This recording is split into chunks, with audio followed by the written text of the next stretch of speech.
Good afternoon, everybody. Dion here, your 49er reporter, back with some more free agency stuff. So, we have been sort of active in free agency. I wouldn't say over the top, but we've been somewhat active. So, basically, there's a lot of roster moves, a whole lot of different things that we got to get into today. So, I'll start by specifically saying that John Lynch has signed damn near everybody who's been injured again. And I don't know what his thing is with injured players or with players who have an injury history or what, because he was, mostly healthy for the majority of his career. I don't get it, and I don't understand why Shanahan isn't jumping in going, what the fuck? And I don't understand why Robert Saleh is sitting over there going, yeah, we got some great players. Because if y'all watched that press conference was a crock of shit. When they asked him specifically, why do you basically keep signing injured players, he ain't had no real answer. He came up with some full-on fuckery coming out of his goddamn mouth about why he was signing these damn players. This shit just didn't make any fucking sense. When you see a guy, and when you see his body of work and, everything is, great. We just love these guys, and we just, we want to make sure that, these are guys that can do things for us. How the fuck is somebody coming off an injury going to do shit? And 9 times out of 10, look at these injuries. Achilles, ACL. This ain't shit you can come off of and just get back into the fucking game. These are serious goddamn injuries. Some players are never the same after this shit. So I don't understand how the fuck we wound up signing everybody and their mama that don't know how to be, not injury prone. Mind you, when these players aren't injured, they're great players, but they injured most of the damn time. I love the Jason Verrett signing. Like I said, I wanted the guy out of college. In my last video, I told y'all. But what happened to Jason Verrett? He had one good year, and ever since then, this motherfucker has been Sam Bradford. Injured. Oh, yeah, he was injured. Every year he keeps getting injured. He's injury prone. Now, we gave him a 1-year deal worth about probably $3.5, maybe $4 million, which is fine because you get him on a cheap deal and maybe he can cash in next year if he can stay healthy. But the big thing, the big word here in all of these damn signings with all these fucking injuries is the word if. Why are we signing so many damn players that don't have already proven track records, guys that could just simply produce for us, and we wouldn't have no fucking problems. People wouldn't be upset. All you people out there that are hooping and hollering and jumping all over these goddamn signings, talking about John Lynch is doing a good job. I don't know what the fuck y'all are watching or what y'all seeing, but these players haven't produced shit last year or most of their careers because a lot of times they get injured. So if you can't even play a full season, what the fuck are you good for? We need players to make plays for us right the fuck now. Guys that can stay on the field for 16 solid motherfucking games, rotate in and out with other players, and continue to make the defense and offense better. But nah, we gonna pick up everybody who had an injury pass, and this is just the fucking regular thing. John Lynch says, well, hey, this is great. Do you understand how much we love these players?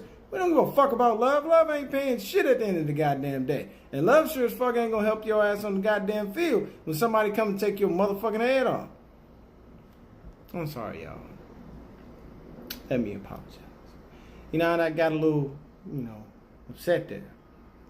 But I just don't get it. So now we have the most crowded backfield in all of fucking football. We have Tevin Coleman. We have Matt Breida. We got Jerick McKinnon. And we just re-signed Raheem Mostert. Now, the Raheem Mostert signing, I understand because the guy's a great special teams player, so I get that. That's nothing new. I was pretty sure we were going to re-sign him, and all he did was just break his arm. So, that simple injury to come back from, nothing career-threatening, you know what I'm saying? It'll heal properly. You're in the NFL. Come on now. This guy's got enough money to go to a good enough doctor where his arm's going to heal properly. That's not a big deal. We re-signed Nzacha again. Same thing. Understand that signing. Special teams guy. Why not have him there? So here's the next thing that's a little mind-boggling, and I'm just taking a look at things. We decided to release Cassius Marsh. And we had him on a cheap deal. Marsh had a little contract extension, and we went ahead and let him go. But I believe they did that because they signed Dee Ford. Now, mind you, Marsh had 5.5 sacks last year. You know, that karate kick was something special. That's a big motherfucker to be karate kicking like that. But, I mean, you know, he wasn't too bad for us. A lot of people were calling for him to be gone. But, I mean, shit, with 5.5 sacks and the next closest person, you know, didn't have that many. I mean, shit, I'll take production over nothing. You know, so then we move on. You know, once again, like I said, we didn't sign Quan Alexander. We signed Dee Ford. You know, we got Jason Verrett. We got, you know, Tevin Coleman. So with Tevin Coleman in the backfield, that makes 4 running backs. Now I understand we seem to be getting hit by the injury bug every damn year, but honestly, if you could just mix in Breida and Jerick McKinnon, you wouldn't really have too many issues. I think it would be simple enough for us to be able to just continue to rotate the guys in and out and let that happen. Now, he brought along Coleman, you know, and that was probably Shanahan's doing because that's his boy, and Coleman knows the system. So there's nothing really for him to learn. He just needs to come in and play. So I can understand that, you know, we made a couple other, you know, minor roster moves and did some things, you know, and I think Coleman probably could have got bigger money elsewhere, you know, but it kind of is what it is. So then we went ahead and we have signed Jordan Matthews, another guy with an injury history. So, I mean, we're filling roster holes with guys that barely stay on the field. So somebody, anybody in 49er land, tell me how us filling these roster holes with guys that can't stay on the field is going to help us win games. You can put it in the comments. You can talk to me directly. Follow me on Twitter at SwiftD. You know, I don't have an Instagram or a Snapchat. I'm too grown for shit like that. Nothing against people who have it, but just I look young. You know, black don't crack. But I mean, to me, we still have a lot of work to do. You know, the rumors are stirring more and more that we're signing Joey Bosa and not drafting Josh Allen. Which, I mean, not Joey, I'm sorry, his brother Nick. So, you know, I like Nick. I mean, I think he rivals Maurice Jones-Drew for the biggest thighs in the world. Because that motherfucker has some thighs. If you ain't seen his 40, y'all might want to look that up on YouTube. Jesus Christ, that boy had thighs. So I'm sure he's got all kinds of power in his legs. That's a foregone conclusion. But what's killing me is just all the things that we've done and all the transactions and everything. You know, I feel like we're just not making moves to be able to do certain things. It's not going to help us very much often, you know. So, you know, it's some of the in-house shit. We signed Kyle Nelson, our long snapper. He's a long snapper. Like, okay. We gave Mike Person the contract extension. That's a beautiful thing. Mike Person did his job, so he deserves that. You know, we released Brock Coyle. Brock Coyle wound up, unfortunately, the injury that he sustained doesn't allow him to play football anymore. And I wish that man nothing but the best in the rest of his life and whatever endeavors he decides to go into. You know, he did as much as he could for us while he was there. He was a respectable player, didn't get in trouble, and he did his job. So I appreciate that, Brock. Best to you and your family, and stay blessed, brother. You know, we signed some guy named David Mayo, which I don't know who the hell David Mayo is. We, you know, basically gave Elijah Lee a 1-year contract. I guess they felt at the end of the season he showed them something he hadn't shown them before. So, I mean, there's little small things. You know, we added Wes Welker and Miles Austin as some wide receiver guys, you know. But it's just certain things that we're not doing. Like, we're not making moves. Cleveland is now a fucking powerhouse, and we are in mediocrity. Do you know Cleveland finished better than us last year? I believe Cleveland was 7-9, if I'm not mistaken. Let me just take a big fucking look really quick, because I have just the faintest idea that that's what happened. I think that's what happened. I'm 100% sure. So Cleveland, if I'm not mistaken, finished 7-9. Oh, no, 7-8-1, because they tied one game. I forgot about that. 7-8-1. And that game they tied was against the Pittsburgh Steelers. Steelers are idiots for going ahead and letting go of Antonio Brown. I don't know. He going to be over there in silver and black, but it is what it is. But they finished 7-8-1. You see the moves these motherfuckers have been making in the offseason? This shit is ridiculous. They're a powerhouse team. The Browns, from mediocrity, nobody knew who they were. Their franchise was taken from them. And now they on top. And we sitting in fucking mediocrity because we have a damn GM who doesn't know what he's doing. This is his first GM job ever. He came out of no fucking where.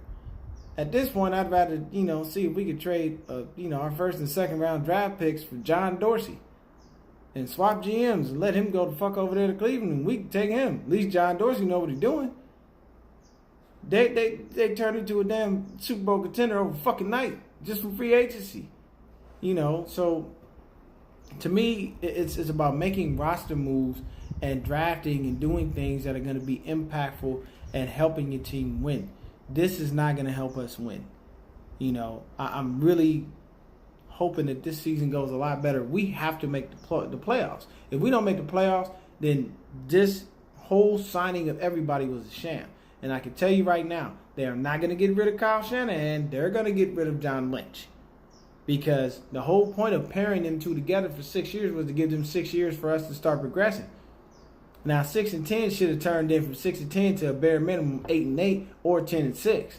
We should have been on a consistent path of growing like we were when we had Jim Harbaugh.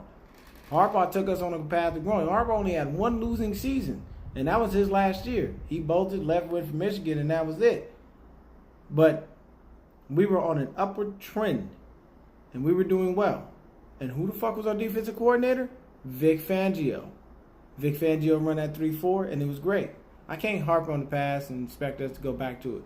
We have to deal with this Robert Saleh defense and this goddamn Seattle bullshit that they keep trying to create in San Francisco, which I don't like, but it is what the fuck it is. So this shit better work this year, because I'm an upset fan. I don't buy 49ers shit and spend my hard-earned money on things and then to watch us lose every goddamn year because we got an incompetent fucking GM who likes to sign everybody coming off a goddamn injury. So if I break my leg tomorrow, you gonna give me a contract for 4 years and $60 million? That's fucking stupid. I wouldn't sign me for that much. That's dumb. I just came off an injury. How about I see when you're fully healthy if you are able to go and get back to your old self, rather than me just wasting all the fucking franchise's money. Because, you got to hear this shit. I'm going to go right now to 49ers.com because I got the laptop in front of me. I'm going to go to 49ers.com and let y'all hear this fuckery coming out of his goddamn mouth. When they asked him about why they signed all these people. And then when you ask about the play, when they asked Quan Alexander how he was doing, I'm taking it day by day. Fuck day by day, motherfucker. We need you to be ready to go. We need you to be learning the goddamn system. We need you to be on the field producing. We do not need you to be taking shit day by motherfucking day. We need you to be ripped and ready. We don't need no damn recovery shit. That's what we did with Contavious Street. Waste of a fucking draft pick. Ain't seen the field, ain't done shit. And he better be healthy too. This is pissing me off. I don't understand if y'all know how angry I am. But this is really pissing me off. All this goddamn time, we sat up here and spent all these fucking money on these people and ain't nothing shit. Yeah, here we go. 49ers introduced D Ford and Quan Alexander. Let's see what we got. See if we can get this shit together. I'm going to see if I can skip this shit too, because I want y'all to hear this fuckery. Y'all going to laugh. A really exciting day for our franchise. I want to start by thanking our owners. Let's see. We want to thank the owners. Game with.